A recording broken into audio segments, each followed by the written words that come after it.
Hello everybody, my name's Peter Bonnell. I'm the Senior Curator at Quad. Welcome to our latest exhibition exploration film, taking place during the pandemic, during the lockdown period, or as we're coming out of the lockdown period in late July. Today I'm going to delve back into Quad's archives to the year 2017, and it is an exhibition called Our Friends Electric, and it features a number of fantastic artists working in the realm of robotics, synthetic biology, and artificial intelligence and ideas related to those themes. Today, I'm going to use this 3D virtual exhibition tour produced by V21 Art Space. And as I twirl around the space, you can see the main gallery here at Quad and the works exhibited. The general overview of Our Friends Electric, and the thing that really inspired me to do the exhibition and bring these artists together, was to consider what was happening in the media at the time, and that was the notion of fears of robots taking our jobs. There was many polls at the time saying certain individuals or certain jobs would be taken over by robots and some wouldn't. Factory workers' jobs would be at highest risk, for example, or curators, perhaps, maybe at lesser a risk to the jobs being overtaken by robots. Our Friends Electric, it was inspired by the Gary Newman album title, which has a different spelling of R and different connotations, of course. But the idea was, how do we relate to these robots? How do we relate to this artificial intelligence? How ready are we to let it become part of our lives? How ready are we to allow our lives to be run and perhaps not necessarily controlled, but augmented by robots and machines affecting our lives and making us live our lives in a different way? There was also that Terminator-esque fear that robots may become alive and sentient and may find ways to kill people, or how can robots be relied upon? Can they be relied upon? And so on. And a number of the artists in the show approach all those themes in a variety of different ways and at different sort of points in their practice.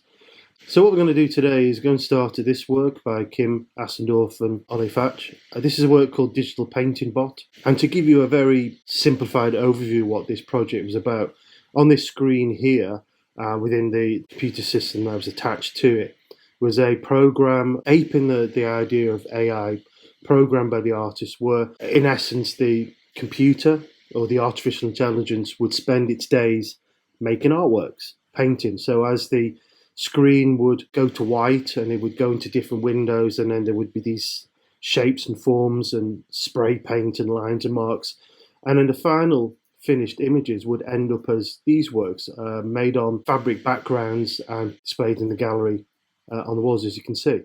My idea was this suggestion of what do robots do, what do artificial intelligence bots do when they're on the day off for leisure, when they're not working for humans? What do they do in their spare time? A similar work, opposite and deliberately so, was this work by the artist Stanza, who is again someone renowned for his working with digital technologies to produce installations in a variety of different forms. And this work featured this little robot here, and a number of robots like it too, that were custom made by Stanza, and they rested on this bed on which a paper or canvas was laid, and the robot had a pen embedded in it, or that could be easily replaced by the gallery invigilator or the curator. And the person interacting with the work would stand at this lectern and read from a book, and this book had texts from the Quran, the Bible, but also takeaway menus, and in essence going from the sublime to the ridiculous. And what would happen is that the viewer would stand on this platform here, which had a series of motion sensors that would activate the robot. The person was speaking to the microphone. It would be translated on screen via the computer. Then the words would then be fed to the computer, to the robot, from the computer to the robot, and the robot would move around this bed. And you can see on screen now images with a variety of these large-scale paperworks or drawings that the robot made that were placed on the wall of the gallery space. And you can see how they built up over and over time as the robot continually moved across the canvas and made those works or the paper. The idea of this work, again, in its very sort of simplified essence, was to explore how we've come to rely on machines, but how our commands to those machines fed through a computer, fed through artificial intelligence, would potentially be misinterpreted by the software, then by the machine. And it was almost like this continuing cycle of almost like Chinese whispers, for want of a better term. You may also be getting a sense as viewers, as we consider the Kim Asendorf and Ofux work, as well as the Stanza work, is that notion of what is artificial intelligence.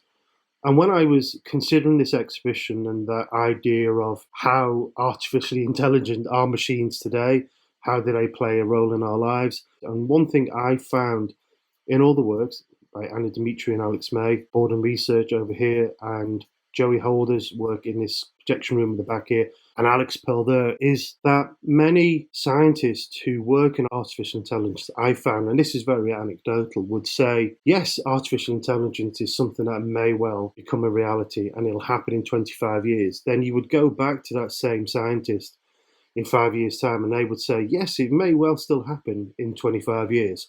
And so on and so on. The essence that I found in my research when I was putting this exhibition together was that many scientists think it may become a reality, but what we consider as AI is still something that is very much going to be manipulated by the human programmer, the human master, and that true artificial intelligence is something that is still an ambition perhaps, but is still undefined when it may happen, if it happens at all. What I'd like to do is actually move into the backspace here and talk a little bit about Alex Pearl's work called Deus, and this work on the floor projection, is the work Machine 13. And this is a film work that Alex made with a machine he put together in a laboratory, and it constantly spins round, pokes him in the face, based on the notion of the contraptions that they would use in ancient Greek times to wheel actors on and off the stage. And it had this sort of mesmeric effect of constantly moving, touching his nose, reeling back. As the viewer, and what Alex intended was the sense of trepidation was the machine going to break down. You can hear the gears stopping, you can hear them grinding to a halt, and so on. And that idea of this mad professor making these fantastical machines for esoteric reasons, and what sort of relationship he has with them. In this case, it seems to be the maker is the one who is being manipulated. This work, Machine 13, I'm going to move this way a little bit here, was a very kinetic, constantly moving artwork. And again, it was made from a series of experimental films made by the artist during certain workshops. But as the machine slowly moved around and almost autonomously, emergent behavior is something the artist noticed as the machine seemed to almost make its own decision to come alive. But it would slowly pull itself apart, shake itself to bits. It would break down. And Alex noted that a number of audience members would feel an emotional response to that machine, to that object, almost like a parental sense of connection.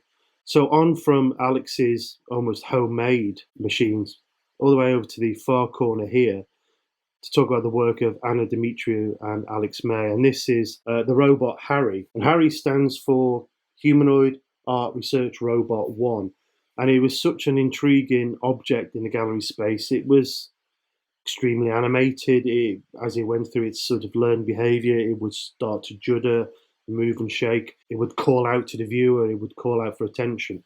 And Anna and Alex's work, and they've continued to work with robotic forms since, ask the question, do we need robotic companions? It then further asks, if as a society, what kind of robot companions do we need? And the thing with Harry, and we'll go full screen with this one, I think, and you can see this great film that accompanied the work. Harry, as it says on the screen, if you made a robot act like a human, would be easy to relate to. And even though he was an artificial life form, people still reacted in a very caring way at times, a very emotional way to Harry. But as you can see, as he says, he would quickly get bored if he wasn't interacted with.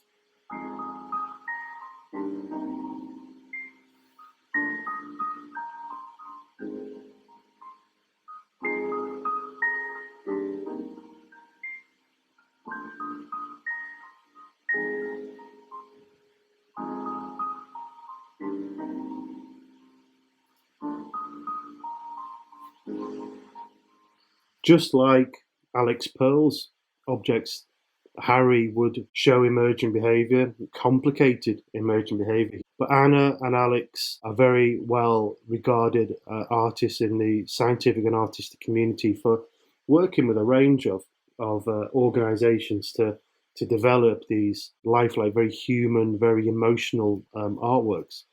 Although we need to go back, I think, to a work that Anna Dimitrio made herself. And this is a work called The Emergence of Consciousness. And you can see the images from her performance in 2010 on the wall here.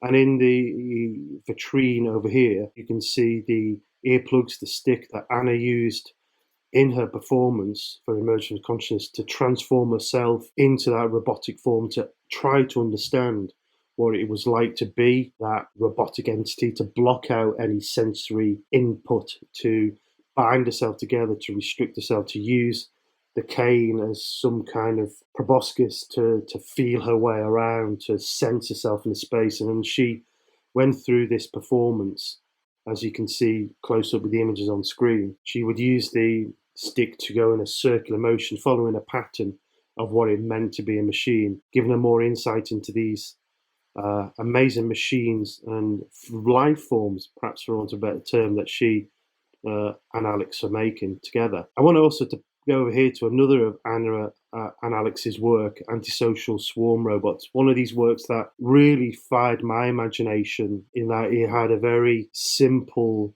conceit, but I think a very deep and resonant outcome to the work. We'll play this video here. And these little tiny robots would greet the visitor that came to the space, and they're very cute and very sweet little machines. But apparently they grew this emergent behaviour themselves as they interacted with each other and the gallery visitor in their pen. You can see the pen behind the screen there. And they would avoid each other. They would avoid hands. They had sensors on them. And then they would go off and zip off in different directions. They also had a very distinct soundtrack to themselves. They had this whirring noises. Their mechanisms propelled them along the space. Very cute, but a very easy, quick way to bring the visitor, as you can see with these young people here, into the space to interact. I feel like they're really having a personal relationship with these artificial life forms. And of course, it goes back to what I mentioned before about scientists claiming that AI is going to happen in 5 years, and it never seems to actually be the case that it will happen, or in its fullest, truest form of let's say, a Commander Data from Star Trek. But it still gave the impression to people that these little life forms, like the little robot in Stanza's work, like the painting bots in Kim and Ollie's work over here, and like Harry, that these entities, these life forms were alive. But were they truly so? Obviously not. But it was interesting to watch the gallery visitors as they walked through the space and interacted with the works. And here we are in this space with a work by Joey Holder, a film work called Ofux. And we can click on here this trailer for Ofux. We can go full screen with that. And Ofux is a fictional company, which is something that Joey uses often in her work. The exhibition she did for Quad featured a fictional company called Ad Credo. And she uses these companies to then generate this whole body of work and research and rationales for making the work. It's based in the future. Again, that's fictional, but based on current research. She worked with scientists from the Wellcome Trust and the British Antarctic Survey. And it considers the notion of the augmented human and also augmented creatures, other organisms too, and references particularly synthetic biology. That notion of the augmented human, for me, in my simplistic approach, gives a sense of the cyborg. I know a cyborg may well have metal computer implants, something like a $6 million man. But also, if you think of the artist Stellark, who had an ear grafted on his forearm recently that was able to actually hear things, I think this is more along the lines of this type of work that Joey was trying to do. Fantastic work that looked at how humans and millions of other organisms can be augmented as their genes resequenced, their DNA amended and augmented, leading it longer lives. And in the film, you can see all the machines that we used to extract the DNA to create the data, essentially biological imaging machines.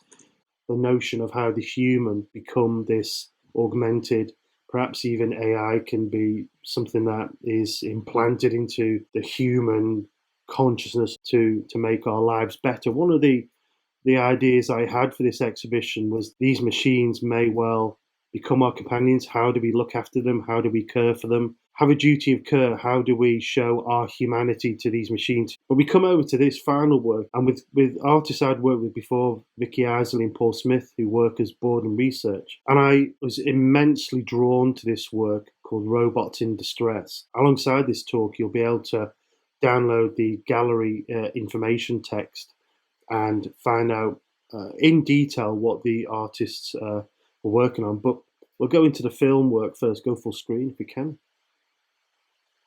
And you can see these little robotic forms glowing and moving and dancing around.